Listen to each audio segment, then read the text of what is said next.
I actually lost 10 kilo. This approach is into my diet as well.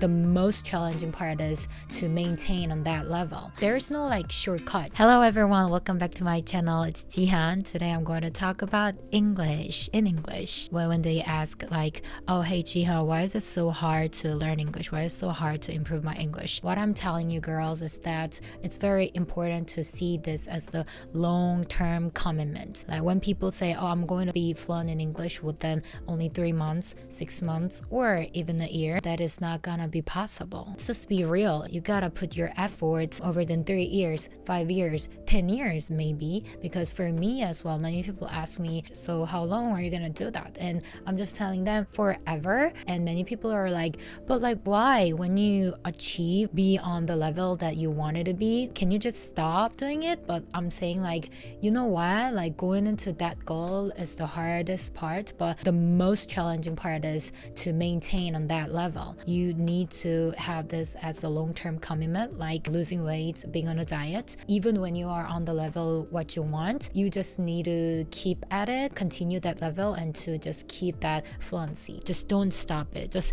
keep putting your efforts and just keep being on that track, and then you're gonna be at the moment where you feel like, oh, I think I am having quite decent English skills. Many people think like, oh, all right, so I want to be fluent in English. Then for doing that, I need to be abroad, or I need to go abroad, I need to travel abroad, I need to work abroad. But the thing is that there are so many people who are working abroad or who are studying abroad but not having any fluency in English. This is the reality. There are so many people who are even having their boyfriends or girlfriends from different countries, so they need to speak in English, but they still have very similar English fluency. There are so many people, and I've seen so many people who are not having any improvement on their English even though they're living abroad. You gotta study on it, and you gotta keep focusing on your English journey if you really want to improve your English. Just start now. As I already mentioned, this is the long-term journey. Whether you start now, whether you start a year later,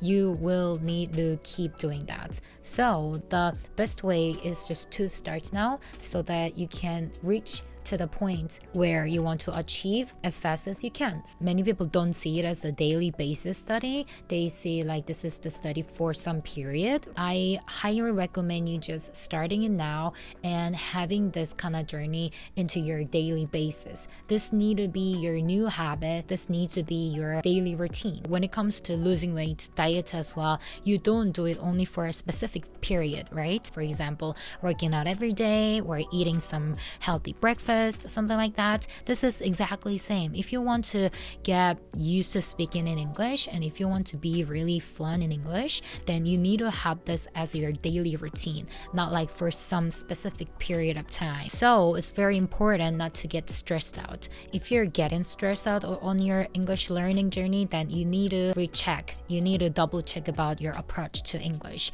I want you guys not to get stressed about it. I want you guys to enjoy about it. You will not have like straightforward improvements. You will have some up and downs on your journey. Sometimes you feel like, oh, my English is not that good. Sometimes you will feel, oh, I think my English got improved, something like that. And then it will not just go directly up and up. This is also the reason why people struggle a lot, fail a lot, and people give up a lot. When you not directly see the result, when you not directly see the improvement, it's kind of hard to keep doing it. But I'm telling you girls, if you're on a right track, you're doing all right. You're just on the journey. You're just on the track. So please don't give up. Please don't give up. I see so many people who have put their effort like for 6 months, for a year, but like at the end of that, they just give up because they cannot see any difference. But I feel very bad for them because it seems like they just give up in the right in front of their destination. So I really want you not to give up. Just keep doing it, please. You gotta need to have the input and output all together.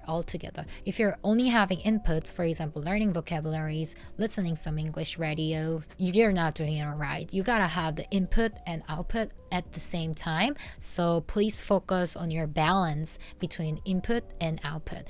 Output means speaking English, like literally, you're having conversation in English. If you're not having this moment, if you're not having this time, you need to fix your approach to English. There are many people who are finding the easy way to improve their English, but there's no like shortcut. I have been finding the shortcuts a lot too, but I couldn't find it out. And even though when I was on the shortcuts, it kind of didn't work that well. I know it's frustrating, but this is the reality. It doesn't need like a big thing in your daily life. So as I already mentioned, this is the just long-term journey, and you need to make it as a routine. You need to do it daily basis. I don't want you guys to do something big every day. I want you guys to do something very little every day, and then for a really long time, like 3 years, 5 years, or even 10 years. For example, speaking in English for a minute every morning, or for example, just recording your own diary in English every night, something like that.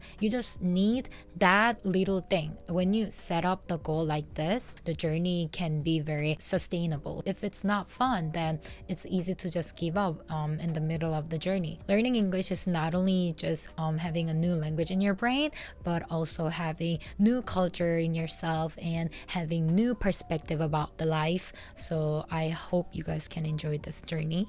Surroundings are very important as well. If your family or friends, if they can speak English or they're into learning English, studying English, I think it can automatically lead you to get exposures to English as well. If you think that people who are close to you are not that interested in learning English, then you can set up your surroundings using social media as well, because in social media there are a lot of people who are into learning English and studying English. So just follow them, follow like English influencers, YouTubers, and then just keep tracking them. Just enjoy learning English like them. It's very good way to set up your surroundings English friendly. I actually lost 10 kilo this year. I don't know if you guys can tell it or not through this video. From that journey as well, I applied these approaches into my diet as well, and it worked. So I think for achieving something big, it's very important to see it as a long-term commitment and then enjoy that. Do very little thing every day. When you stand on the scale, your weight doesn't change that much every day, but when you just keep doing it, after 3 months, 6 months, a year, then you can see difference. It will be a little bit frustrating at the moment, but when you keep just doing that, when you don't give up,